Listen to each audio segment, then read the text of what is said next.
Hello, students! In this video, we are going to explore some exciting parts of speech that is singular pronouns. Let's learn together. Singular pronouns refer to singular nouns. If a noun is singular, then we will always use a singular pronoun like I, you, me, he, him, etc. Now let's learn the uses of a singular pronoun.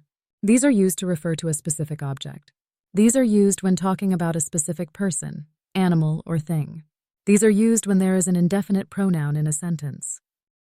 Let's look into some common mistakes students make with singular pronouns. Using plural pronouns for singular nouns. For example, saying, each student must bring their lunch is incorrect. The correct form is, each student must bring his or her lunch. Choosing the wrong kind of singular pronoun. For example, I met my teacher, it is kind, is incorrect. The right version is, I met my teacher, she is kind. Now let's look at how singular pronoun work in sentences. Rachel is my classmate. She always helps me. Ari is great at swimming. She has won many gold medals. Now it's your turn to answer. What are 5 singular subject pronouns? Share your answers in the comments. The complete curriculum for all the classes is available on our channel. Check out all the links provided in the description below. Please make sure to like, share, and comment for more such videos.